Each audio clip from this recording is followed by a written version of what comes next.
तैयार है हम लोग। तो आज का जो वीडियो है वो नया वीडियो इसके लिए है चेंज इनटू मंथ। हम लोगों का जो नया टाइप है वो कौन सा है, चेंज इनटू मंथ पे हम लोग वर्क कर रहे हैं आज। और चेंज इनटू मंथ में क्या देखेंगे हम लोग कि जैसे कि ये लिखा हुआ है DDMM/, इसका मतलब है डेट तो स्थिर रहेगी, ईयर भी स्थिर रहेगा, कांस्टेंट रहेगा, केवल क्या चेंज होगा, मंथ। और इस वाले टाइप में मैं आपको फिर से आगाह कर दूं, एक बार फिर से अलर्ट कर दूं कि ये वाला टाइप कैलेंडर का सबसे बड़ा टाइप होता है, जिसमें कम से कम 4 से 5 प्रकार के क्वेश्चन आराम से बन जाते हैं, राइट। तो इजीली 5 और 6 टाइप क्वेश्चन इसमें आराम से डेवलप किए जा सकते हैं। तो इस वाले टाइप को पढ़ना आपके लिए बहुत इंपॉर्टेंट हो जाता है और बहुत कॉन्शियस होकर पढ़िएगा, क्योंकि अगर आपने 2 मिनट भी इधर उधर कर दिया, अगर आपने नहीं ध्यान दिया वीडियो पे, तो फिर आप इस चीज़ को अच्छे से नहीं समझ पाओगे, राइट। तो मेरे हिसाब से ये आपके लिए बेहतर रहेगा कि अगर आप इस वीडियो को अच्छे से देखें, राइट। तो देखिए हम लोग चेंज इनटू डेट में आपके पास सवाल भी लिखा हुआ है। 4 अप्रैल 2019 को गुरुवार था, तो 4 जुलाई 2019 को कौन सा दिन होगा, ठीक है। इसको करना क्या है, सारे के सारे सवाल होते हैं केवल और केवल किस पे, एक्स्ट्रा डेज पे डिपेंड करते हैं कि एक्स्ट्रा डेज कैसे होता है, राइट। सो आपको पता ही हुआ है कि एक्स्ट्रा डेज किसे कहते हैं, राइट। डेटों के बीच अंतर, मंथ के बीच अंतर या ईयर के बीच अंतर करके हम लोग 7 का भाग देते हैं और फिर अपना अतिरिक्त दिन निकाल लेते हैं। तो इससे पहले वाला जो वीडियो था वो चेंज इनटू डेट का था, तो उसमें ज़्यादा कोई दिक्कत नहीं हुई, केवल डेटों के बीच में अंतर निकाला और आपका आंसर आ गया। पर यहाँ पे सवाल इतना सा उठता है कि इसमें आपको डेटों के बीच में ही अंतर निकालना पड़ेगा और मंथ के बीच भी। क्यों? क्योंकि जब हम जानते हैं कि कहीं भी किसी भी टॉपिक में जब भी हम लोग स्टेप बाय स्टेप आगे बढ़ते हैं तो थोड़ा सा टफ होता जाता है और वर्कलोड ज़्यादा होता जाता है। तो फिलहाल में हम लोग देखें इस वाले में, तो 4 तारीख से चल रहे हैं, अप्रैल से चल रहे हैं। तो सबसे पहले तो आप ये देख लो कि यहाँ पे अप्रैल है, मई है, जून है और जुलाई, राइट। अब इसमें भी आपको सबसे पहले ये लिख लेना पड़ेगा कि अप्रैल में कितने दिन होते हैं, मई में कितने दिन होते हैं, जून में कितने होते हैं, जुलाई में कितने होते हैं, राइट। और इसको गिनने का तरीका हमने आपको पहले ही बताया कि पंच जो होता है वो गिनने का तरीका होता है। इसमें जो हार्ड भाग होता है इसका, ये 31 को इंडिकेट करता है और जो सॉफ्ट वाला पार्ट होता है वो किसको, 30 को। तो अगर हम लोग स्टार्ट करें तो जनवरी, देन फरवरी, फरवरी के बाद मार्च और अप्रैल। तो अप्रैल सॉफ्ट वाले पार्ट में आया, इसका मतलब अप्रैल में कितने दिन होते हैं, 30 दिन। अप्रैल के बाद आता है मई, तो मई कितने का होगा, 31। इसके बाद फिर अल्टरनेट चलते जाते हैं, तो जून 30 और जुलाई 31। ये हो गए आपके दिन कि अप्रैल में कितने दिन, मई में कितना, जून में कितना और जुलाई में कितना।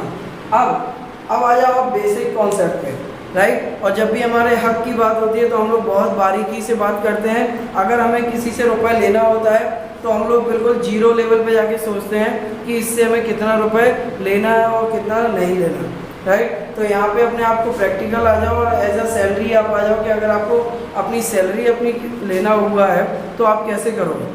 तो आप देख लेना, जब भी किसी से आप पैसा लेते हो तो लेने वाला और देने वाला दोनों कॉन्शियस होते हैं और दोनों अपनी अपनी जगह हार्ड होने की कोशिश करते हैं कि मेरा 1 रुपये ज़्यादा ना चला जाए और लेने वाला सोचता है कि मेरा 1 रुपये छूट ना जाए। तो आप देखो अगर आप एज अ एम्प्लॉय हैं, आपने किसी कंपनी को ज्वाइन किया है तो आपने कितनी तारीख को ज्वाइन किया है, 4 तारीख को।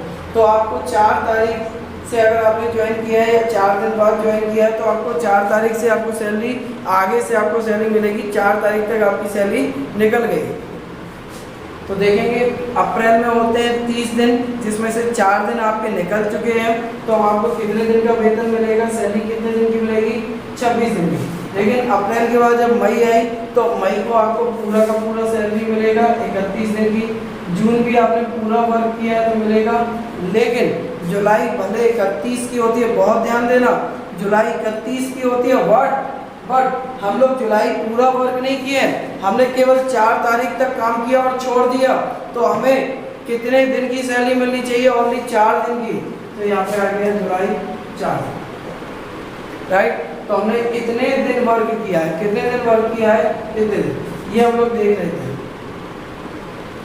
तो स्टेप फर्स्ट क्या है, दिनों की संख्या को जोड़ दो, तो 26 प्लस 31 प्लस 30 प्लस 4, तो देखेंगे 26 और 4 होते हैं 30, 30 और 30 60 और 30 90 और 1 91, कितना आ गया 91।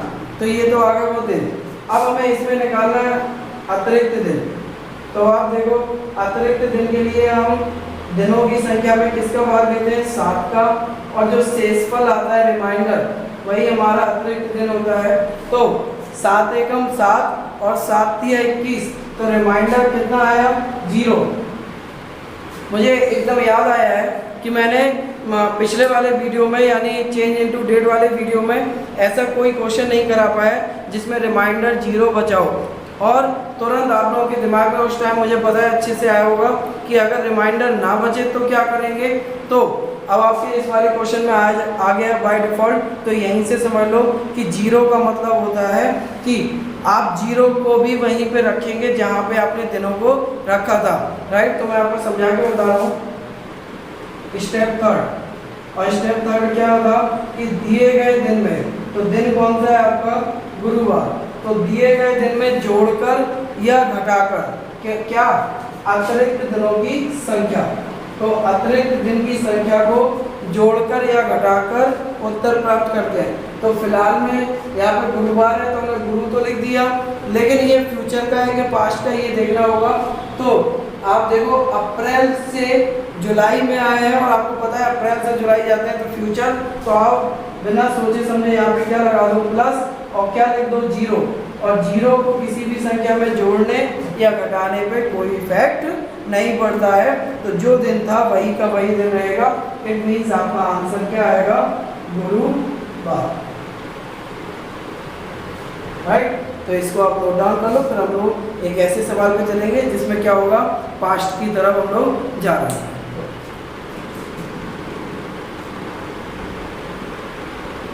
चलिए स्टार्ट करते हैं।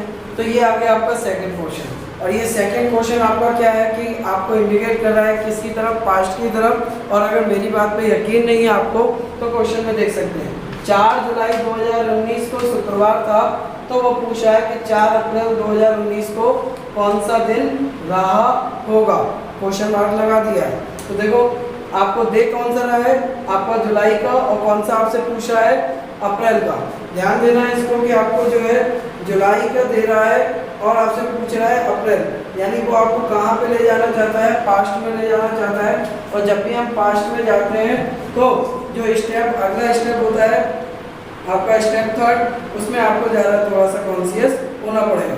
ये किसकी बात थी, चेंज इनटू डेट की, लेकिन चेंज इनटू मंथ में थोड़ा सा अलग सिस्टम हो जाता है, उसको भी देख लेते हैं। पर पहले क्या है कि हम लोग लिख लेते हैं जुलाई। जुलाई से पहले कौन आता है जून, जून से पहले क्या आता है कौन आएगा मई, मई, और मई से पहले कौन आएगा अप्रैल। आपको कहाँ तक जाना था अप्रैल का। अब आप देखो जुलाई में कितने दिन होते हैं 31 दिन होते हैं, जून में कितने दिन होते हैं, जून में 30 दिन होते हैं, मई में कितने होते हैं 31, अप्रैल में कितने होते हैं 30। तो अब आ जाओ फिर से क्वेश्चन। तो उसने आपको कौन सा महीना दिया था, जुलाई का मंथ लिया था। कौन सा मंथ लिया था जुलाई का, पर वो जुलाई में पूरे जुलाई को काउंट करवा रहा है नहीं, वो केवल कितनी जुलाई को रुक गया था 4, और आपको 4 जुलाई का दिन देके पीछे का पूछ लिया। इसका मतलब है कि जुलाई में कितने भी दिन हो हमें उससे कोई फर्क नहीं पड़ेगा, हमें केवल जुलाई के उतने ही दिन को काउंट करना है जितने दिन आपने काम किया है। तो कितने दिन 4, जून में पूरा काम हुआ होगा और मई में भी पूरा काम हुआ होगा, पर अप्रैल में कहाँ तक जाना है आपको 4 अप्रैल, और आपको देखना है कि आप पीछे से चले आना है। और पीछे की काउंटिंग में क्या होता है 10, 9, 8, 7, 5, 6, 4, 3, 2 और 1, इस प्रकार से चलता है। तो अप्रैल में कितने दिन होते हैं 30, और 30 से लेके 29, 28, 27, 26, 25, 24, 23 ऐसे करते हुए वो कहाँ तक आया होगा 4 तक।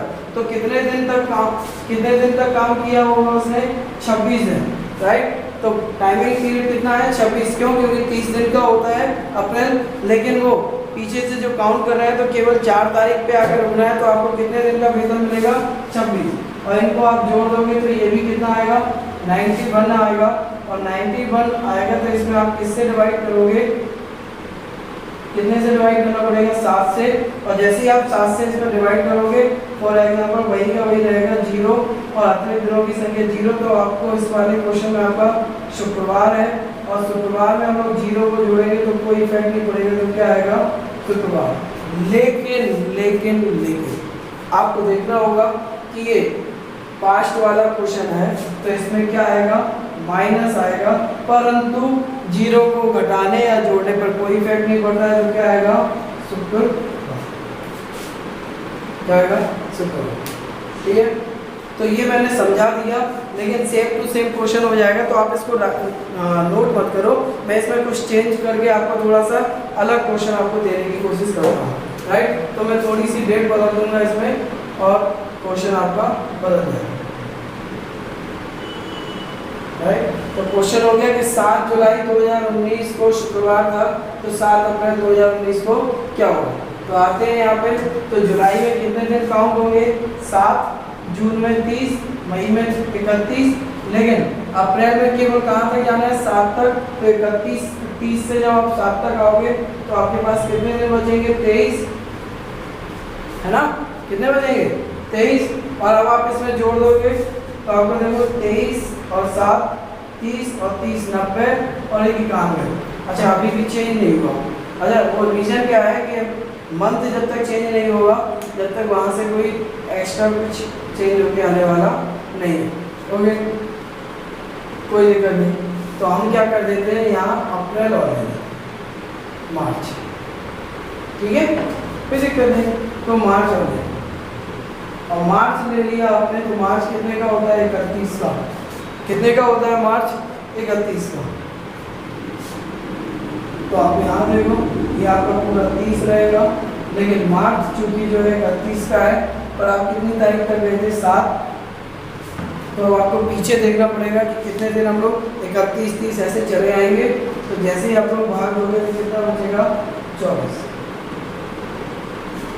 कितना आ जाएगा 24, राइट। अब इसको आप जोड़ दो तो 24 और 7 31, और 31 में से सबका एक एक घटा दो तो आप ले लो 30 और 30 60, 60 और 30 90, 90 और 30 120, और 120 और 2 122, कितना हो गया आपका 122, और 122 में हम लोग 7 का भाग देंगे, और जैसे हम 7 का भाग देंगे तो 7 एकम 7, कितना बचेगा 5 और 2 आ जाएगा तो 7 7 49, और कितना बचेगा आपका 52 था, 52 में से आपका 49 जाएगा तो आपका कितना आ जाएगा 3, तो अतिरिक्त दिन कितने आ गए 3।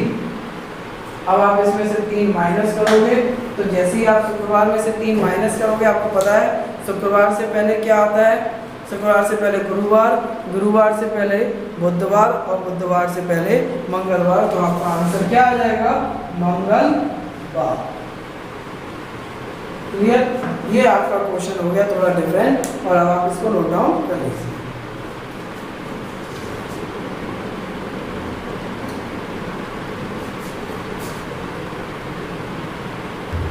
अब आपको एक नेक्स्ट क्वेश्चन मैंने तैयार किया है। 7 जनवरी 2019 को शुक्रवार था, तो 7 मार्च 2019 को कौन सा दिन होगा।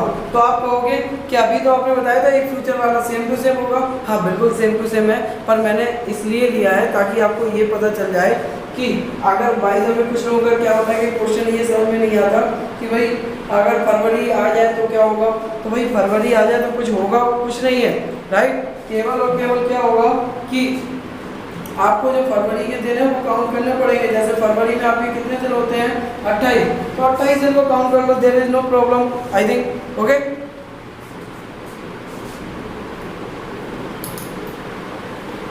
चलो तो अब हम लोग क्या करते हैं कि यहाँ पे जनवरी फरवरी मार्च देयर आर ओनली 3 मंथ। तो जनवरी में कितना होता है 31, फरवरी में 28 या 29, ये बताना है मुझे, राइट, ये बताना है। और मार्च में कितना 31। तो वी नो दैट कि फरवरी में कितने दिन होते हैं 28 या 29। सो हु कैसे हाउ कैसे पता चले कि भाई 28 का है, इसमें 28 लिख रहा है या 29। सो हमने आपको पहले भी बता दिया था फर्स्ट वीडियो ऑफ कैलेंडर, मैंने आपको इंडिकेट किया था कि जिसमें 4 का भाग पूरा चला जाए वो आपका लीप वर्ष होता है और उसमें फरवरी 29 दिन की होती है। और जहां आपका 4 का भाग पूरा ना जाए जिस वर्ष में, तो आपका वो लीप वर्ष नहीं होता है, तो उसमें फरवरी कितने की होती है 28 की। तो इसमें थोड़ा कॉन्शियस होकर आप लोग देखो कि आपको फरवरी कितने दिन का होगा 28 या 29। तो देखना पड़ेगा आपको कितने दिन का होगा 28 दिन का होगा ना। कैसे कि भाई देखो जुलाई, इसमें आपका कौन सा वर्ष दिया गया है 2019, कौन सा वर्ष है 2019। और 2019 में आप देखो जरा 2019 में अगर आप 4 का भाग दोगे तो पूरा नहीं जाएगा, और पूरा नहीं जाएगा तो ये साधारण वर्ष है, और साधारण वर्ष में फरवरी कितने दिन का होता है 28 दिन का। तो आप समझ गए ना कि कितने दिन का 28। अब आ जाओ अपने वही फॉर्मल सवाल पे आ जाओ आप लोग। और फॉर्मल सवाल आपका क्या कह रहा है कि 7 जनवरी है तो जनवरी का 7 तारीख तक निकल गया था, तो 31 में से 7 गया तो आपका कितना बचा 24। तो 24 दिन का वेतन मिलेगा।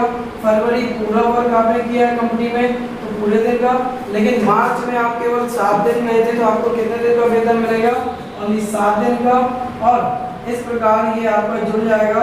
तो आप देखो यहीं से देखो आप 8 4 12 12 7 9 यानी कि 9, राइट। तो 2 2 4 और 1 5। तो आपको कितने दिन का वेतन मिलेगा 59 दिन, राइट। कितने दिन का वेतन मिलेगा 59 दिन का वेतन मिलेगा। अब आपको क्या है कि दिए गए दिन में 7 का भाग देना है, तो 7 अट्ठे कितने होते हैं 56। तो कितना दिन एक्स्ट्रा आया, शेषफल कितना आया 3। शेषफल कितना आया 7 अट्ठे 56 यानी 3 आया। तो यही आपकी क्या हो गया अतिरिक्त दिन, और अतिरिक्त दिन आ गया है। तो आप समझ जाओ जल्दी से फटाफट, दिया गया दिन कौन सा है शुक्रवार। तो शुक्रवार में क्योंकि ये जनवरी से मार्च है यानी फ्यूचर में, तो 3 जोड़ देंगे। तो शुक्रवार में 3 जोड़ोगे भैया क्या आएगा, शुक्रवार में 3 जोड़ोगे, शुक्रवार के बाद शुक्रवार के बाद आपका आएगा क्या शनिवार, रविवार और सोमवार। तो आपका आंसर क्या आ जाएगा सोमवार।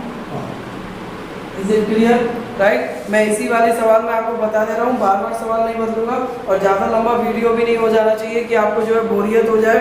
तो आप समझ जाओ अगर यहाँ पे 2016 होता या 2020 होता तो ये लीप वर्ष होता, और यहाँ पे फरवरी 28 की जगह कितना काउंट होता 29। क्लियर है कि नहीं। तो ये इस टाइप का तीसरा वाला सवाल होगा, और इसी में चौथा वाला सवाल हो जाएगा। जब 28 वाला लेगा तो तीसरा सवाल, और जब 29 वाला लेगा तो चौथा सवाल। तो इसमें कितने प्रकार के टाइप के सवाल हो गए 4 प्रकार के। इसी में आपका फ्यूचर और पास्ट ले लेगा तो 5-6 प्रकार के क्वेश्चन आपके सामने जनरेट हो जाएंगे। इज इट क्लियर कि नहीं। ओके, अब आप इसको नोट डाउन कर लीजिए।